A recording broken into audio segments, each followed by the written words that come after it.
বাংলাদেশ এবং ভারত সীমান্তে যেন একটা উত্তেজনা সেটা কিন্তু আবারও বেড়ে গেছে।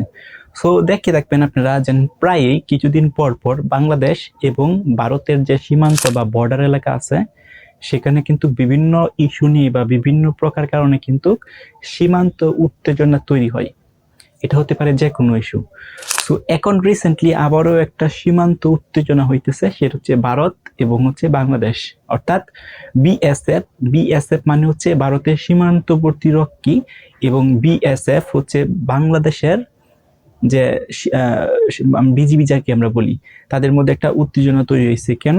কারণ হচ্ছে কিছু সংখ্যক বাংলাদেশি ধারণা করতেছে, ইন্ডিয়া সরকার বা ভারত সরকার ধারণা করতেছে তারা হচ্ছে বাংলাদেশি পার্সন এবং তারা হচ্ছে সামহাউ কোনোভাবে বাংলাদেশ থেকে ইন্ডিয়াতে চলে গেছিল এবং এইরকম যাদের কোনো ডকুমেন্ট নাই ইন্ডিয়াতে, ইন্ডিয়ার যে নাগরিক এরকম কোনো ডকুমেন্ট নাই, তাদেরকে ধরে বাংলাদেশে প্রেরণ করতেছে। এবং এই যে বাংলাদেশে যেন প্রেরণ করতেছে সেটা হচ্ছে বর্ডার এলাকা দিয়ে, অর্থাৎ বাংলাদেশ এবং ভারতের যে বর্ডার এলাকা আছে বিভিন্ন, সেখান থেকে কিন্তু তারা প্রেরণ করার চেষ্টা করতেছে।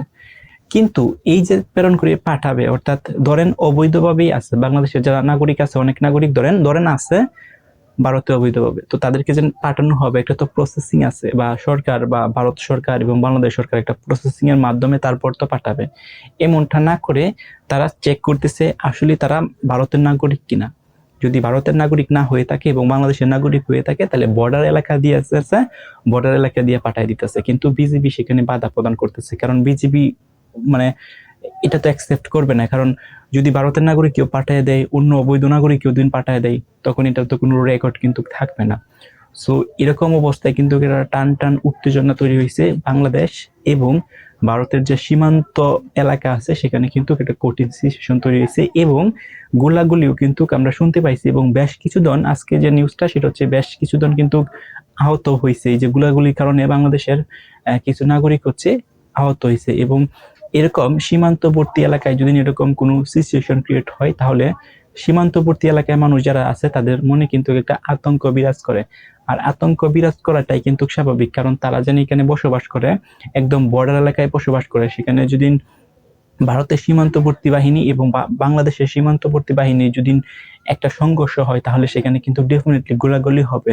তো গোলাগুলি হওয়ার পর, গোলাগুলি যদি হয় তাহলে কিন্তু মেইন যে সমস্যাটা সেটা কিন্তু বর্ডার এলাকায় যারা মানুষ আছে তাদেরই কিন্তু সমস্যাটা ক্রিয়েট হয়। সো এমন অবস্থায় কিন্তু বর্ডার এলাকায় যারা আছে তারা কিন্তু আতঙ্কের দিন পার করে।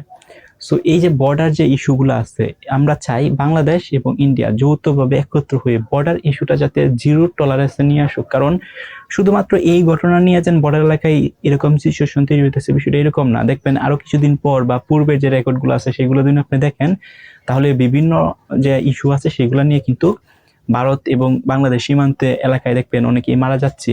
প্রতি বছরে কিন্তু অনেক পরিমাণ বাংলাদেশ বলেন বা ইন্ডিয়ার বলেন লোক কিন্তু মারা যাচ্ছে এবং বিভিন্ন প্রকার উত্তেজনা, টান টান উত্তেজনা ক্রিয়েট হয়। তো এটার একটা পার্মানেন্টলি ডিসিশন নেওয়া দরকার, যাতে করে সীমান্তে, হ্যাঁ পার্মানেন্টলি হয়তো এটার কোনো ডিসিশন হবে না, প্রবলেম ক্রিয়েট হতেই পারে, তারপরও আরো কঠিন হওয়া দরকার। ভারত এবং বাংলাদেশ সরকার একত্র হয়ে আরো সিদ্ধান্ত নেওয়া দরকার, যাতে সীমান্তের যেন হত্যাগুলা হয়, যে প্রাণগুলা জড়ে যায় সীমান্তের, সেটা হতে পারে বাংলাদেশের, সেটা হতে পারে ইন্ডিয়ার, যে কান্ট্রির মানুষ মারা যাক না কেন, এগুলো কিন্তু অকাঙ্ক্ষিত অপ্রত্যাশিত ঘটনা কিন্তু ঘটে। তো এগুলাকে যত দ্রুত সম্ভব আরো কমিয়ে নিয়ে আসতে হবে, দরকার হলে জিরোতে নিয়ে আসার সম্ভাবনা বা এরকম একটা টার্গেট রাখতে হবে। সো আপনাদের কাছে কি মনে হয় সীমান্তবর্তী যে এলাকাগুলো আছে সেগুলো কি সেফ না আনসেফ? আপনাদের মূল্যবান কমেন্ট করে জানান।